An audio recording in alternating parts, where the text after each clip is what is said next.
നമസ്കാരം. പാർലമെൻറ്റിൻ്റെ വർഷകാല സമ്മേളനം സമാപിച്ചു. വന്ദേമാതരം പൂർണ്ണമായി ആലപിച്ചുകൊണ്ട് തന്നെയായിരുന്നു പാർലമെൻറ്റിൻ്റെ വർഷകാല സമ്മേളനം സമാപിച്ചത്. പക്ഷേ വളരെ പ്രക്ഷുബ്ധമായിരുന്നു ഈ സമ്മേളനകാല മുഴുവൻ.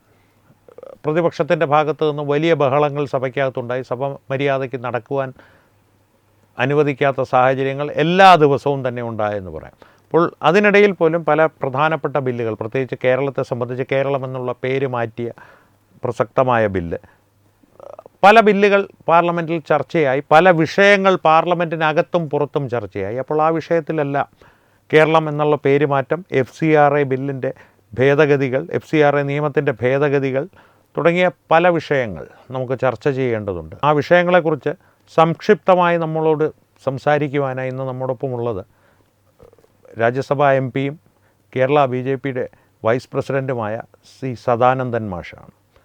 സദാനന്ദൻ മാഷെക്കുറിച്ച് പ്രത്യേകിച്ചൊരു മുഖവുരയുടെ ആവശ്യമില്ല. കേരളത്തിൽ ഒരു കമ്മ്യൂണിസ്റ്റ് ക്രൂരതയുടെ ജീവിക്കുന്ന രക്തസാക്ഷി എന്ന് പറയാവുന്ന, എന്നാൽ ആ ക്രൂരതയിൽ തനിക്ക് നഷ്ടപ്പെട്ട കാലുകൾ തനിക്ക് നഷ്ടപ്പെട്ടിട്ടേ ഇല്ല എന്ന് മറ്റുള്ളവരെ എപ്പോഴും സ്വന്തം പ്രവൃത്തി കൊണ്ട് ബോധ്യപ്പെടുത്തുന്ന, സദാ കർമ്മനിരതനായിട്ടുള്ള ഒരു കർമ്മയോഗി എന്ന് തന്നെ അദ്ദേഹത്തെ പറയണം. സദാനന്ദൻ മാഷ് കേരളത്തിൻ്റെ അഭിമാനമാണ്, മലയാളികളുടെ അഭിമാനമാണ്, ഇപ്പോൾ രാജ്യസഭയിൽ ജനാധിപത്യത്തിൻ്റെയും അഭിമാനമാണ്. അപ്പോൾ ഈ പറഞ്ഞ വിഷയങ്ങളെക്കുറിച്ച് സമഗ്രമായി തന്നെ, വർഷകാല സമ്മേളനത്തെക്കുറിച്ച് സമഗ്രമായി നമ്മളോട് സംസാരിക്കുവാൻ അദ്ദേഹത്തിലേക്ക് പോകാം.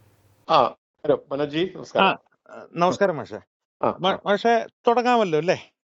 ആയിക്കോട്ടെ. ശരി മാഷെ, ആദ്യമായിട്ട് ചോദിക്കാനുള്ള ഒരു സെക്കൻഡ് മനോജ്, ഇത് റെക്കോർഡ് ചെയ്ത് അങ്ങനെയാണല്ലോ അല്ലേ? അതെ, ഇപ്പൊ റെക്കോർഡ് ചെയ്യാൻ പോവാ. പറഞ്ഞിട്ട് മാഷോട് പറഞ്ഞിട്ട് ഇത് ചെയ്യാനായിട്ട് റെക്കോർഡ് ചെയ്ത് തുടങ്ങുകയാണേ. ഓക്കെ. മാഷ, ആദ്യം ചോദിക്കാനുള്ളത് നമ്മുടെ ഈ ലോക്സഭയുടെ വർഷകാല സമ്മേളനത്തെ കുറിച്ച് തന്നെയാണ്. അതിൽ തന്നെ കേരളം എന്ന പേരുമാറ്റത്തെ കുറിച്ച് മാഷയുടെ ഒരു പ്രസംഗം, അതിഗംഭീരമായിട്ടുള്ള ഒരു പ്രസംഗം ഉണ്ടായിരുന്നു. ഇതിന്റെ പശ്ചാത്തലത്തിൽ നമ്മുടെ പ്രതിപക്ഷം എന്ന് വേണമെങ്കിൽ നമുക്ക് ലോക്സഭയിൽ നമ്മുടെ ഇവിടെ ഭരണകക്ഷി പ്രതിപക്ഷം, ഇന്ത്യ മുന്നണി എന്ന് നമ്മൾ വിളിക്കുന്ന ആ ഒരു മുന്നണിയുടെ ഒരു പ്രതികരണവും അവരുടെ ഒരു പെരുമാറ്റവും എങ്ങനെയായിരുന്നു ഈ കേരളം എന്നുള്ള പേരുമാറ്റത്തെ സംബന്ധിച്ച് മാസ്റ്ററുടെ ഒരു വീക്ഷണകോണിൽ? ഓക്കെ, ഈ പ്രതിപക്ഷത്തിന്റെ പാർലമെന്റിന്റെ ഇരു സഭകളിലും, ലോക്സഭയിലാവട്ടെ രാജ്യസഭയിലാവട്ടെ, നമ്മുടെ കേരളത്തിൽ നിന്ന് പോയ MP-മാർ ഉൾപ്പെടെ ഇന്ത്യ മുന്നണിയിലെ എല്ലാ കക്ഷികളും, പ്രത്യേകിച്ച് കോൺഗ്രസ് എന്ന പാർട്ടി കാണിക്കുന്നത് ജനാധിപത്യത്തോടുള്ള കടുത്ത അവഹേളനമാണ് എന്ന് തന്നെ പറയേണ്ടി വരും. ജൂലൈ മാസം 20-ാം തീയതി പാർലമെന്റ് സമ്മേളനം ആരംഭിക്കുന്നു. അന്ന് മുതൽ ഇന്നലെയാണ് സഭ സമ്മേളനം അവസാനിച്ചത്. ഇന്നലെ വരെ, അവസാനിച്ച ദിവസമായ ഇന്നലെ വരെ നിരന്തരമായി ബഹളമുണ്ടാക്കി പാർലമെന്റ് നടപടികൾ തടസ്സപ്പെടുത്തുക എന്നുള്ളൊരു രീതിയാണ് അവർ അവലംബിച്ചത്. എന്നെ അത്ഭുതപ്പെടുത്തിയത്, ഇപ്പൊ കേരളത്തിൽ നിന്ന് രാജ്യസഭയിലേക്ക് തിരഞ്ഞെടുക്കപ്പെട്ട് കൗൺസിൽ ഓഫ് സ്റ്റേറ്റ്സ് എന്ന നിലയ്ക്ക് സംസ്ഥാനത്തെ പ്രതിനിധീകരിക്കുന്ന MP-മാര്, അത് കോൺഗ്രസിന്റെ MP ഉണ്ട്, ലീഗിന്റെ MP-മാരുണ്ട്, CPI-യുടെ 2 പേരുണ്ട്, CPM-ന്റെ 4 പേരുണ്ട്. അപ്പൊ ഈ ആളുകൾ, അതുപോലെ ജോസ് കെ മാണി കേരള കോൺഗ്രസിന്റെ, ഈ ആളുകൾ കേരളത്തിന്റെ താല്പര്യത്തെ സംരക്ഷിക്കാനാണോ അതോ BJP വിരുദ്ധത, നരേന്ദ്രമോദി വിരുദ്ധത ആളിക്കത്തിച്ച് അതിലൂടെ ആത്മരതി നേടുകയാണോ ചെയ്യുന്നത് എന്ന് നമ്മൾ കാണേണ്ടി വരും. അതൊന്ന് നിരീക്ഷിക്കേണ്ടി വരും. അങ്ങനെ നിരീക്ഷിക്കുമ്പോൾ കേരളത്തിലെ രാഷ്ട്രീയമേ അല്ല അവർക്കവിടെ പ്രധാനം, മറിച്ച് CPIM-ന്റെ രാജ്യസഭയിലെ, ലോക്സഭയിൽ അവർക്കൊരാൾ മാത്രമേ ഉള്ളൂ, രാജ്യസഭയിലെ CPI-യുടെയും CPM-ന്റെയും MP-മാർ 5 പേര് സംഘടിതമായി കോൺഗ്രസിന്റെ എല്ലാ ജനാധിപത്യ വിരുദ്ധ സമീപനങ്ങളെയും പിന്തുണയ്ക്കുന്ന കാഴ്ചയാണ് കാണാൻ സാധിച്ചത്. ഇതെന്തിനു വേണ്ടിയാണ് എന്ന് ചോദിച്ചാൽ നമുക്ക് കണ്ടെത്താവുന്ന ഉത്തരം, നരേന്ദ്രമോദിയുടെ നേതൃത്വത്തിൽ ഭാരതത്തിലെ ദേശീയ സർക്കാർ നേടിക്കൊണ്ടിരിക്കുന്ന ജനപിന്തുണ, അത് അനുദിനം വർദ്ധിച്ചുകൊണ്ടിരിക്കുകയാണ്. പുറത്തുള്ള പ്രചരണം എന്തോ ആകട്ടെ, ആ സമരം ഈ സമരം അങ്ങനെയാണ് ഇങ്ങനെയാണ് എന്നൊക്കെ പറയുന്നുണ്ടെങ്കിലും രാജ്യത്തിനകത്ത് ഇപ്പോഴും ദേശീയ സർക്കാരിൽ പ്രതീക്ഷയർപ്പിക്കുന്ന, അഭിമാനം കൊള്ളുന്ന വലിയ തോതിലുള്ള ജനസഞ്ചയമുണ്ട്. വിദേശ രാജ്യങ്ങളിൽ നമുക്ക് എല്ലാവർക്കും അറിയാം, 33 വിദേശ രാജ്യങ്ങളിൽ അവരവരുടെ രാജ്യത്തെ സർവോന്നത പുരസ്കാരം അത് നേടിയ ഒരേ ഒരു ഭരണാധികാരി നമ്മുടെ ഭാരതത്തിന്റെ പ്രധാനമന്ത്രിയാണ്. നമുക്കറിയാം, നെഹ്റുവിനെ വിശ്വപൗരൻ എന്നാണ് വിളിക്കാറ്.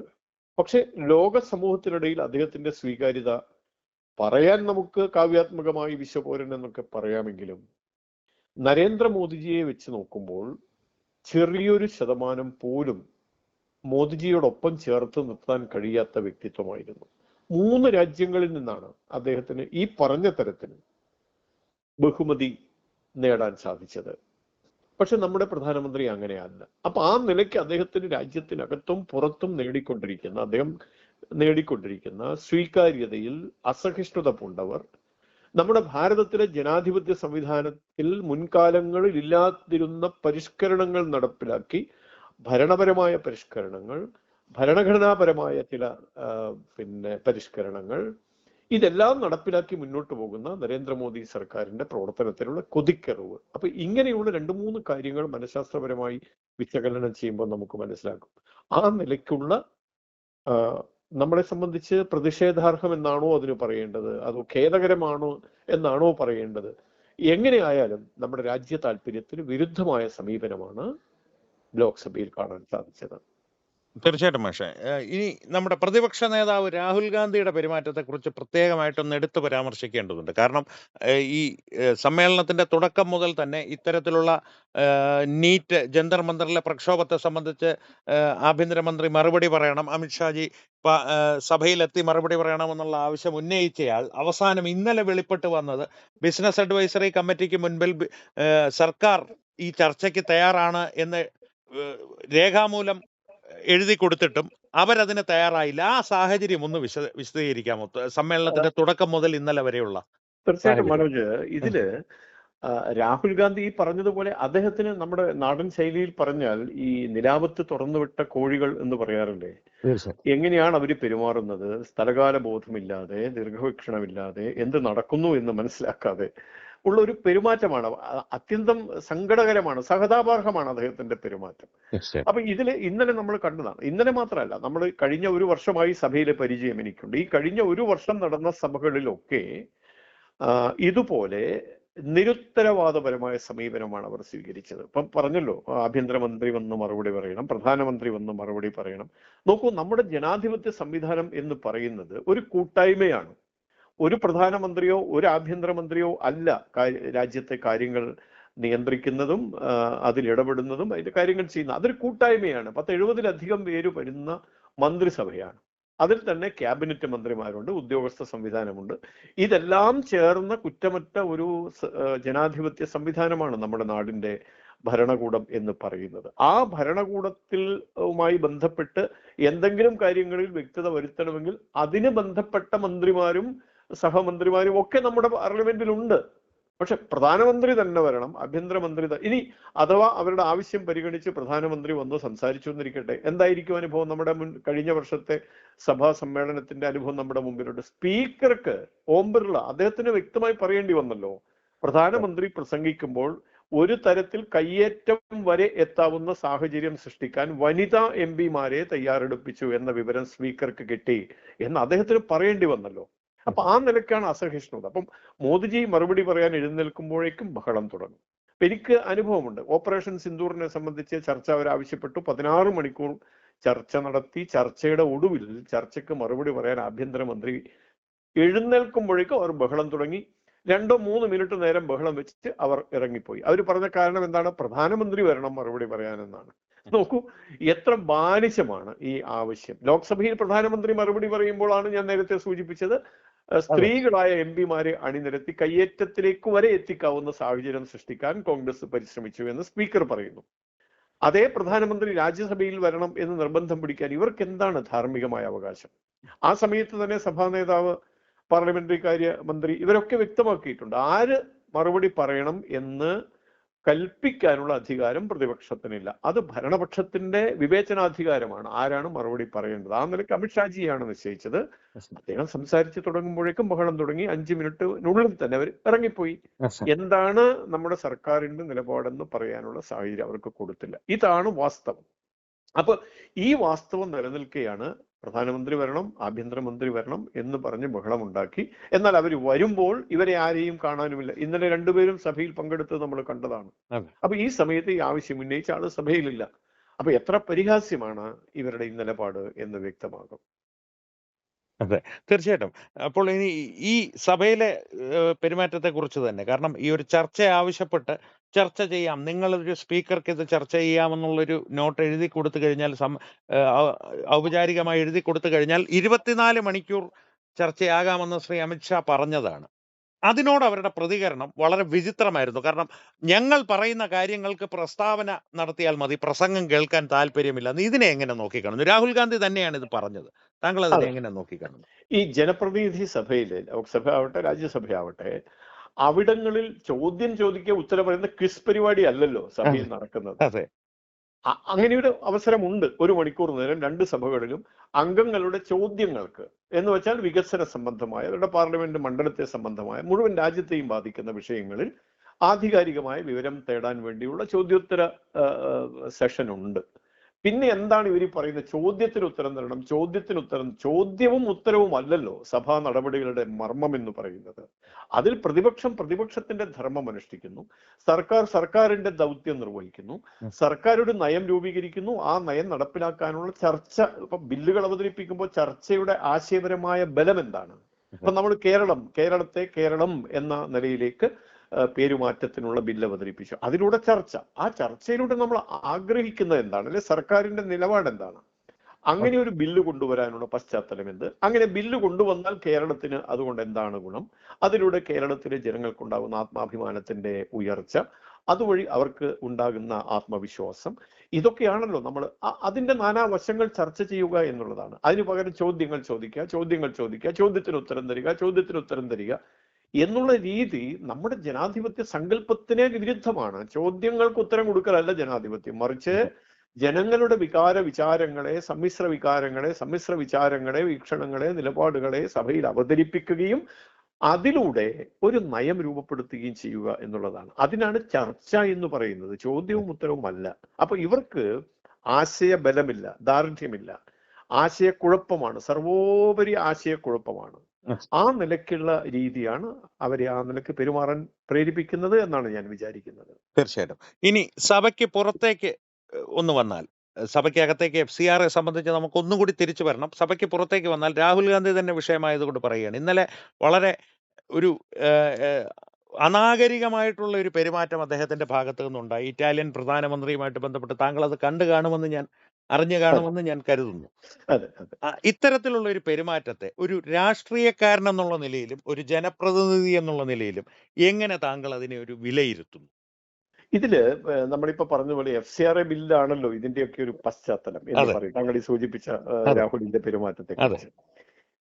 നോക്കൂ, എന്താണ് BJP സർക്കാരിനെ അല്ലെങ്കിൽ BJP നേതാക്കളെ ഇവരൊക്കെ ചേർന്ന് ഫാസിസം എന്നാണ്. ഈ FCRA ബില്ല് തന്നെ എടുക്കൂ. കഴിഞ്ഞ നമ്മുടെ സംസ്ഥാനത്ത് നടക്കുന്ന അസംബ്ലി തെരഞ്ഞെടുപ്പിന്റെ ആ സമയത്താണ് FCRA ബില്ല് അവതരിപ്പിക്കാൻ അല്ലെങ്കിൽ അത് മുന്നോട്ട് വെക്കാൻ ശ്രമം നടത്തിയത്. ആ സമയത്ത് അനേകം ഈ FCRAയിലൂടെ നിയന്ത്രിക്കപ്പെടുന്ന സംഘടനകളും മതസംഘടനകളും ഉൾപ്പെടെ ഇത് അരുത് എന്നൊരു അഭ്യർത്ഥന പുറപ്പെടുവിച്ചതിന്റെ അടിസ്ഥാനത്തിലാണ് ശരി തൽക്കാലം മാറ്റിവെച്ചു. ഈ സഭയിൽ അവതരിപ്പിക്കാൻ തയ്യാറെടുത്തു. അപ്പോഴും ചില ആളുകൾ ചില കോണുകളിൽ നിന്ന് അതിൽ ആശങ്ക രേഖപ്പെടുത്തി, അവരുടെ സംശയം സർക്കാരിന്റെ ശ്രദ്ധയിൽപ്പെടുത്തി. എന്നാൽ ശരി, ധൃതി വയ്ക്കുന്നില്ല, ജോയിന്റ് പാർലമെന്ററി കമ്മിറ്റി ഇത് ചർച്ച ചെയ്യട്ടെ. എത്ര ജനാധിപത്യപരമായ സമീപനമാണെന്ന് നമ്മൾ നോക്കൂ. ഈ രീതിയിൽ ജനാധിപത്യപരമായ സമീപനം സ്വീകരിച്ച് മുന്നോട്ട് പോകുന്ന സർക്കാരിനെയാണ് ഫാസിസ്റ്റുകൾ എന്ന് വിളിക്കുന്നത്. അതിരിക്കട്ടെ. ഇപ്പൊ ഈ പറഞ്ഞതുപോലെ രാഹുൽ ഗാന്ധിയുടെ പെരുമാറ്റം, അദ്ദേഹം ഈ വിദേശ രാജ്യങ്ങളിൽ പലപ്പോഴും ദുരൂഹമായ സന്ദർശനം നടത്തുന്ന ആളാണ്. ആരെയൊക്കെ അദ്ദേഹം കാണുന്നു, ആരോടൊക്കെ സംസാരിക്കുന്നു. ജോർജ് സോറോസിനെ പോലുള്ള ആളുകൾ നമ്മുടെ നാട്ടിൽ കോൺഗ്രസിനെ ഒരു പ്രശ്നവൽകൃത സംഘടനയാക്കി മാറ്റാൻ വലിയ പങ്ക് വഹിച്ച സാം പിട്രോഡെ പോലുള്ള ആളുകളൊക്കെ വിദേശത്ത് കൂടിയിരിക്കുന്ന ഇവരുടെയൊക്കെ കയ്യിൽ നിന്ന് ആവശ്യമായ ആയുധങ്ങൾ സ്വീകരിക്കാൻ വേണ്ടിയുള്ള യാത്രയാണോ ഇദ്ദേഹം നടത്തുന്നത്? പരിശോധിക്കേണ്ടതാണ്. നമ്മളെ സംബന്ധിച്ച് അത് അദ്ദേഹത്തിന്റെ വ്യക്തിപരമായ സ്വാതന്ത്ര്യമല്ലേ എന്നൊക്കെയുള്ള ചോദ്യങ്ങളാണ് കോൺഗ്രസിന്റെ ഭാഗത്ത്. വളരെ ദയനീയമായ അവസ്ഥയിലാണ് അവർ ആ ചോദ്യം ചോദിക്കുന്നത്. കാരണം അവർക്ക് പോലും സ്വയം സംതൃപ്തി കൈവരിക്കാൻ കഴിയുന്നില്ല ഇദ്ദേഹത്തിന്റെ യാത്രകളെ കുറിച്ച്. അപ്പൊ അദ്ദേഹത്തിന് ഭാരതത്തോടല്ല യഥാർത്ഥത്തിൽ, ഭാരതത്തിന്റെ 4 കോണുകളെ കുറിച്ച് കൃത്യമായ ധാരണ ഈ പറയുന്ന ആൾക്കുണ്ടോ എന്ന് തന്നെ സംശയമാണ്. ഭാരതത്തിന്റെ ചരിത്രം എന്ത്, ഇവിടുത്തെ സംവിധാനങ്ങൾ എന്തൊക്കെയാണ്, അതിന്റെ മുന്നോട്ടുള്ള പ്രയാണത്തിൽ എന്തെല്ലാം കാര്യങ്ങളാണ് നടക്കുന്നത് എന്നതിനെ കുറിച്ചൊക്കെയുള്ള ധാരണ തീരെ ഇല്ലാത്ത ഒരാളാണ് രാഹുൽ എന്ന് പറയേണ്ടി വന്നതിൽ ഖേദമുണ്ട്. അദ്ദേഹമാണ് നമ്മുടെ ലോക്സഭയിലെ പ്രതിപക്ഷ നേതാവ് എന്നുള്ളത് കൊണ്ട് നമ്മൾ ആ ഒരു മാന്യത കൊടുക്കണമല്ലോ. അതുകൊണ്ട് അതിനെക്കുറിച്ച് കൂടുതൽ നമ്മൾ പറഞ്ഞ് അദ്ദേഹത്തെ കുഴപ്പത്തിലാക്കേണ്ടെന്ന് എനിക്ക്. ഏതായാലും ഒറ്റ കാര്യമേ ഉള്ളൂ, നമ്മുടേത് പോലുള്ള ഒരു രാഷ്ട്രത്തിന് പ്രതിപക്ഷം എന്ന നിലയ്ക്ക് നിർവഹിക്കാൻ ഒരുപാട് കാര്യങ്ങളുണ്ട്. അപ്പൊ ഭരണപക്ഷം ചെയ്യുന്നതിനെ തലനാരിഴ കീറി പരിശോധിച്ച് വിമർശിക്കേണ്ടതിനെ വിമർശിച്ച് സ്വീകരിക്കേണ്ടതിനെ സ്വീകരിച്ച് നിർദ്ദേശങ്ങൾ നൽകേണ്ടത് സന്ദർഭത്തിൽ നിർദ്ദേശങ്ങൾ നൽകി, അതാണല്ലോ ഒരു പ്രതിപക്ഷം എന്ന് പറയുന്നത്. ഇന്ന് ഭരണകക്ഷിയായ BJP പ്രതിപക്ഷത്തിരിക്കുമ്പോൾ ആ ധർമ്മമാണ് അനുഷ്ഠിച്ചത്. നമുക്കറിയാം പാകിസ്ഥാനുമായുള്ള യുദ്ധത്തിൽ ശ്രീമതി ഇന്ദിരാഗാന്ധി എടുത്ത ധീരമായ നിലപാടിനെ എത്ര മനോഹരമായാണ് നമ്മുടെ അന്നത്തെ ജനസംഘത്തിന്റെ നേതാക്കൾ വിശേഷിപ്പിച്ചത്. അടൽജി പറഞ്ഞത് അഭിനവ ദുർഗ എന്ന് വരെ ഇന്ദിരാഗാന്ധിയെ വിശേഷിപ്പിച്ചില്ലേ. അപ്പൊ ആ നിലക്കുള്ള ഒരു പ്രതിപക്ഷ സംസ്കാരം ഭാരതത്തിന് അന്യമായി കൊണ്ടിരിക്കുകയാണ്. അതിന്റെ മുഖ്യ കാരണക്കാരൻ ഈ പറഞ്ഞ രാഹുൽ ഗാന്ധി തന്നെയാണ്. തീർച്ചയായിട്ടും. മാഷെ, സമയം ഒരുപാടില്ല എന്ന് എനിക്കറിയാം. അവസാനമായിട്ട് കേരളത്തിലേക്ക് വന്നൊരു ചോദ്യം കൂടി. കാരണം കേരളത്തിലെ സാഹചര്യങ്ങൾ ഒരല്പം കുഴഞ്ഞു മറിഞ്ഞ് കിടക്കുകയാണ്. പ്രത്യേകിച്ച് ഈ കഴിഞ്ഞ ദിവസം NIAയുടെ ഭാഗത്തു നിന്നൊരു വെളിപ്പെടുത്തലുണ്ടായിരുന്നു. നമ്മുടെ മഹാമകം ലക്ഷ്യമിട്ട് വലിയൊരു ഭീകരാക്രമണ പദ്ധതിയൊക്കെ വെളിപ്പെട്ട് വന്നിട്ടുണ്ട് ഇപ്പോൾ. ഈ സാഹചര്യത്തെ, കേരളത്തിലെ മൊത്തം സാഹചര്യങ്ങളെ മാഷ് എങ്ങനെ വിലയിരുത്തുന്നു? കേരളം അപകടകരമായ ഒരു സാഹചര്യത്തിലൂടെയാണ് കടന്നു പോകുന്നത്. അപകടകരമായ എന്ന് ഞാൻ പറയുമ്പോൾ അത് കേൾക്കുന്നവരിൽ എന്തുതരം വികാരമാണ് ഉണ്ടാവുക എന്ന് എനിക്കറിയില്ല. ആത്മവിശ്വാസത്തിന്റെ ചോർച്ച സംഭവിക്കരുത് എന്നെനിക്കുണ്ട്. എന്ന് വെച്ചാൽ അപകടമാണ്, നമ്മളൊക്കെ അപകടത്തിലേക്ക് പോവാണ് എന്നതല്ല. പക്ഷെ കരുതലോടെ നമ്മൾ ഇരിക്കേണ്ട ഒരു ഘട്ടമാണ്. അത് നമുക്ക് കേരളം എന്ന നിലക്ക് തന്നെ അതിനെക്കുറിച്ചുള്ള കാര്യങ്ങൾ പറയാം. നോക്കൂ, 2024 കേരള നിയമസഭ കേരളം എന്നാക്കണം എന്നൊരു പ്രമേയം പാസാക്കിയത്. അതിനു മുമ്പ് തന്നെ സംഘവുമായി ബന്ധപ്പെട്ട് കേരളത്തിൽ പ്രവർത്തിക്കുന്ന എല്ലാ സാംസ്കാരിക സംഘടനകളും, ഇപ്പൊ ബാലഗോകുലം, തപസ്യ, വിചാര കേന്ദ്രം, വിദ്യാർത്ഥി പരിഷത്ത്, അധ്യാപക പരിഷത്ത്, ക്ഷേത്ര സംരക്ഷണ സമിതി, ഇവരെല്ലാം തന്നെ കേരള എന്ന കൊളോണിയൽ സംസ്കാരത്തിന്റെ പിൻബലമുള്ള ഒരു പദമല്ല നമുക്ക് വേണ്ടത്, മറിച്ച് കേരളം എന്ന് തന്നെ പ്രയോഗിക്കണം. സംഘടനാപരമായി വർഷങ്ങളായിട്ട് നമ്മൾ അത് ചെയ്തുകൊണ്ടിരിക്കുന്നുണ്ട്. ആ വികാരത്തെ പൂർണ്ണമായും ഉൾക്കൊണ്ടുകൊണ്ടാണ് ഇപ്പോഴും നമ്മൾ അതിനു വേണ്ടി പ്രവർത്തിക്കുന്നത്. അപ്പൊ കേരള നിയമസഭ ഒരു പ്രമേയം പാസാക്കി എന്നുള്ളത് കൊണ്ട് മാത്രമല്ല, അതിനു മുമ്പും ഇപ്പൊ നമുക്കറിയാമല്ലോ, ഭാരതീയ ജനതാ പാർട്ടിയുടെ സംസ്ഥാന അധ്യക്ഷൻ രാജീവ് ജി അതിന് വ്യക്തിപരമായി തന്നെ ഏറെ താല്പര്യമെടുത്ത ഒരാളാണ്. അതുപോലെ ഡോക്ടർ ജോർജ് ഓണക്കൂർ, അദ്ദേഹത്തിന്റെ നേതൃത്വത്തിൽ കേരളത്തിലെ സാഹിത്യ നായകന്മാർ മോദിജിയെ നേരിട്ട് കണ്ട് അവരുടെ വികാരം അറിയിച്ചിരുന്നു. ഇതെല്ലാം കണക്കിലെടുത്തുകൊണ്ടാണ്, അതായത് വർഷങ്ങളായിട്ട് കേരളത്തിലെ ദേശീയ പ്രസ്ഥാനങ്ങളുടെ വികാരം, കേരള നിയമസഭ പാസാക്കിയ കേരളം എന്ന പേര് ആക്കണം എന്നാവശ്യപ്പെട്ട പ്രമേയം, നമ്മുടെ കേരളത്തിലെ സാംസ്കാരിക നായകന്മാരും മോദിജിയെ നേരിട്ട് കണ്ട് നടത്തിയ അഭ്യർത്ഥന, പാർട്ടിയുടെ സംസ്ഥാന അധ്യക്ഷൻ എന്ന നിലയ്ക്ക് രാജീവ് ചന്ദ്രശേഖർജി വ്യക്തിപരമായി നടത്തിയ പരിശ്രമങ്ങൾ, ഇതിന്റെയൊക്കെ പരിണിതിയായിട്ടാണ് കേരളം എന്ന ബില്ല് നമ്മുടെ സഭകളിൽ അവതരിപ്പിച്ചത്. നോക്കൂ, ഈ ബില്ല് അവതരിപ്പിച്ചപ്പോൾ രാജ്യസഭയിൽ ഞാനതിന്റെ ദൃക്സാക്ഷിയാണ്, ഞാനതിൽ പങ്കാളിയായ ആളും കൂടിയാണ്. അപ്പൊ കേരളം എന്ന പേര് നമ്മുടെ കേരളത്തിന് പതിച്ചു കൊടുക്കുന്ന ഒരു നിയമം കൊണ്ടുവരുന്നതിൽ അങ്ങേയറ്റത്തെ ആഹ്ലാദത്തോടു കൂടി പങ്കെടുത്ത് ഏറ്റവും ഭാവാത്മകമായ രീതിയിൽ ആ ചർച്ചയെ സമീപിക്കുകയായിരുന്നു വേണ്ടത്. പക്ഷെ ചർച്ചയ്ക്ക് തുടക്കം കുറിച്ച കോൺഗ്രസിന്റെ പ്രതിനിധി തുടക്കത്തിൽ തന്നെ ഈ കേരളം എന്ന പേര് കേട്ടാൽ ചോര തിളക്കണം എന്നൊക്കെയുള്ള വള്ളത്തോളിന്റെ ആ കവിതയെ ഉദ്ധരിച്ചുകൊണ്ട് അതിന്റെ ആശയം അവർ എത്രയാണ് ഉൾക്കൊണ്ടിട്ടുണ്ട് എന്ന് ഓർക്കുമ്പോൾ ചിരിയാണ് വരുന്നത്. അപ്പോ അവരെന്നിട്ട് നേരെ പോകുന്ന എവിടെയാണ്? ചോര തിളക്കണം, ചോര തിളക്കണം, നമ്മുടെ വിദ്യാർത്ഥികൾ നടത്തുന്ന സമരത്തെക്കുറിച്ച് ഓർത്ത് ചോര തിളക്കണം, ജന്തർ മന്ദറിൽ നടന്ന നോക്കൂ, ഇവരുടെ സമീപനത്തിന്റെ ഒരു വൈകൃതമാണ് ഞാൻ ആലോചിക്കുന്നത്. കേരളമാണ് വിഷയം, പക്ഷെ അതിലൂടെ വന്ന് നേരെ മോദിജിക്കെതിരെയുള്ള വികാരം പ്രകടിപ്പിക്കുകയാണ്. അപ്പൊ ഞാൻ സംസാരിക്കുമ്പോൾ അതുകൊണ്ടാണ് ചോര തിളക്കണം എന്ന് പറയുന്നതിനൊപ്പം തന്നെ, അല്ലെങ്കിൽ അതിന്റെ മുന്നുപാധിയായിട്ടാണ് ഭാരതം എന്ന പേര് കേട്ടാൽ അഭിമാനപൂരിതമാകണം അന്തരംഗം. അങ്ങനെ ഭാരതം എന്ന പേര് കേട്ട് അഭിമാനപൂരിതമാകുന്ന അന്തരംഗത്തിന്റെ ബലത്തിൽ വേണം നമുക്ക് ചോര തിളക്കാൻ. പക്ഷെ ഇവർക്ക് ഭാരതം എന്ന പേര് കേൾക്കുമ്പോൾ അഭിമാനമില്ല. മാത്രവുമല്ല, ഭാരത വിരുദ്ധമായ എന്തിനേയും അവർ കെട്ടിപ്പുണരുകയാണ്. എന്തുകൊണ്ടാണ് വന്ദേ മാതരത്തെ അംഗീകരിക്കില്ല? അപ്പൊ ഒരു പാർലമെന്റ് അംഗമാണല്ലോ പറഞ്ഞത്, എന്റെ ജീവിതത്തിൽ മോദിജി എന്നെ വെടിവെച്ച് കൊന്നാലും ശരി ഞാൻ വന്ദേ മാതരം മുഴുവൻ പാടില്ല എന്ന് പറഞ്ഞ ആള് കോൺഗ്രസിന്റെ MP ആണ്. അപ്പൊ ഈ നിലയ്ക്ക് വന്ദേ മാതര ഗാനത്തെ, ദേശസ്നേഹത്തിന്റെ അത്യുജ്വലമായ ആവിഷ്കാരത്തെ ബ്രിട്ടീഷുകാരുടെ തോക്കിന് മുന്നിൽ വിരിമാറ് കാട്ടി നിന്ന് ഭാരതമാതാവിന് ജയകാരം മുഴക്കിയ സ്വാതന്ത്ര്യ സമര സേനാനികളുടെ ഉള്ളിലെ അഗ്നിയായിരുന്നു. മഹർഷി അരവിന്ദൻ വന്ദേ മാതരത്തെ കുറിച്ച് പറഞ്ഞത് അത് അഗ്നിയെ ഗർഭം ധരിച്ച ഒരു ഉജ്ജ്വല കാവ്യം എന്നതാണ്. എന്ന് വെച്ചാൽ സംസ്കരിച്ചെടുക്കാൻ കഴിയുന്ന, ഭാരതത്തെ നവോത്ഥാനത്തിന്റെ പാതയിലേക്ക് നയിക്കാൻ കഴിയുന്ന സങ്കല്പമാണ് അതിലൂടെ ആവിഷ്കാരം. അത് അംഗീകരിക്കാൻ കേരളം തയ്യാറാണെന്ന് ഇവർ പ്രഖ്യാപിക്കുന്നു. സവർക്കറെ കുറിച്ചുള്ള ചോദ്യം ചോദിച്ച അധ്യാപകനെ സസ്പെൻഡ് ചെയ്യുന്നു. തീർച്ചയായിട്ടും കോടതി ചോദിച്ചു കഴിഞ്ഞു, എന്തിനാണ് ഇതിന്റെ പേരിൽ അധ്യാപകൻ സസ്പെൻഡ് ചെയ്യപ്പെടുന്നത് എന്ന ചോദ്യം ഉന്നയിച്ചു കഴിഞ്ഞു കോടതി. അപ്പോ ഈ നിലയ്ക്ക് നമ്മുടെ കേരളം എന്ന് ഇവർ പറയുന്നത് ഭാരതീയ സംസ്കൃതിയിൽ നിന്ന് വേറിട്ടൊരു സമൂഹമാണ് ഞങ്ങൾ എന്ന ഒരു വെമ്പൽ ഇവരുടെ ഉള്ളിലുണ്ട്. അപ്പൊ ഈ ചർച്ചയിൽ പങ്കെടുത്ത കമ്മ്യൂണിസ്റ്റ് പാർട്ടിയുടെ 2-3 അംഗങ്ങളും ഈ നിലയ്ക്ക് തന്നെയാണ് വിഷയത്തെ വഴിതിരിച്ച് കൊണ്ടുപോകാൻ ശ്രമിച്ചത്. അത് ചെറുക്കപ്പെടേണ്ടതുണ്ട്. അതുകൊണ്ടാണ് ഞാനതവിടെ ആ നിലയ്ക്ക് സംസാരിച്ചത്. ഈ അധ്യാപകനെ സസ്പെൻഡ് ചെയ്ത വിഷയം പാർലമെന്റിൽ ഉന്നയിക്കണം എന്നുള്ളത് നേരത്തെ നിശ്ചയിച്ചൊരു കാര്യമാണ്. കാരണം ലോകം അറിയണം, സവർക്കറെ പോലെ ഇത്രയും ധീരനായ, രാജ്യത്തിന് വേണ്ടി സമർപ്പിതനായ ഒരു സ്വാതന്ത്ര്യ സമര സേനാനിയെ എത്ര നികൃഷ്ടമായ തരത്തിലാണ് ഇവർ ചെരുപ്പ് നക്കി എന്ന പ്രയോഗം വരെ പാർലമെന്റിൽ ഉണ്ടായി. ആ നിലയ്ക്ക് ഇവർ അതിനെ കാണുകയാണ്. അപ്പൊ ഇവിടെയാണ് ഇവരുടെ ഇരട്ടത്താപ്പ്. ഭാരതവുമായി ബന്ധപ്പെട്ട സകല സങ്കല്പങ്ങളെയും തേച്ചുമാച്ച് കളയാനും ചവിട്ടി അരയ്ക്കാനും മത്സരിക്കുക രണ്ടു കൂട്ടരും. എന്നെ അത്ഭുതപ്പെടുത്തിയ മറ്റൊരു കാര്യം കൂടിയുണ്ട് മനോജ്. അതായത് കേരളത്തിൽ UDF ഗവൺമെന്റ് ആണ് അധ്യാപകനെ സസ്പെൻഡ് ചെയ്തത്. ആ വിഷയം പാർലമെന്റിൽ ഞാൻ ഉന്നയിച്ചപ്പോൾ കോൺഗ്രസിനേക്കാളും ലീഗ് MP-യെക്കാളും ആവേശത്തോടെ എന്നെ ചെറുക്കാൻ രംഗത്ത് വന്നവർ CPI-യുടെയും CPM-ന്റെയും MP-മാരാണ്. എനിക്കതിന്റെ മനഃശാസ്ത്രം പിടികിട്ടുന്നില്ല. കേരളത്തിലെ UDF സർക്കാർ നടത്തിയ ഒരു തെറ്റായ നിലപാടിനെ ന്യായീകരിക്കാനും അതുന്നയിക്കുമ്പോൾ അതിനെ പ്രതിരോധിക്കാനും ആവേശത്തോടെ രംഗത്ത് വരുന്നവർ CPM-ന്റെയും CPI-യുടെയും MP-മാരാണ്. അപ്പൊ ഇവരുടെ ഉള്ളിൽ നുരഞ്ഞു പൊങ്ങുന്ന വികാരം ദേശവിരുദ്ധതയാണ്. ആ ദേശവിരുദ്ധത സമൂഹത്തിന്റെ മുമ്പിൽ തുറന്നു കാട്ടപ്പെടുക തന്നെ വേണം എന്നുള്ളതാണ് നമ്മൾ ചിന്തിക്കുന്നത്. തീർച്ചയായിട്ടും. എന്തായാലും വളരെ നന്ദി മാഷെ. കാരണം ചുരുങ്ങിയ സമയത്തിനുള്ളിൽ സമഗ്രമായിട്ട് ഇന്ന് സംസാരിക്കണമെന്ന് ഉദ്ദേശിച്ച വിഷയങ്ങളെല്ലാം വ്യക്തമായി തന്നെ മാഷിന്റെ ഭാഗത്ത് നിന്ന് തീർച്ചയായിട്ടും വളരെ നന്ദി മാഷെ. അപ്പോൾ മാഷിന്റെ സമയം പോലെ നമുക്ക് സ്ട്രീം യാർഡിലോ അല്ലെങ്കിൽ നേരിട്ടോ ഒന്ന് കാണുന്നത് ഞങ്ങൾ വിളിച്ചോളാം മാഷെ. തീർച്ചയായിട്ടും എനിക്കതിൽ സന്തോഷമേ ഉള്ളൂ. കാരണം ഇത്തരം വിഷയങ്ങൾ എത്രമാത്രം ശക്തമായി ജനസമക്ഷം അവതരിപ്പിക്കുക, തത്വമയി നടത്തുന്ന ഈ പ്രവർത്തനത്തെ ഞാൻ ശ്ലാഘിക്കുക കൂടി ചെയ്യുകയാണ് ആ ഒരു ദൃഷ്ടിയിൽ.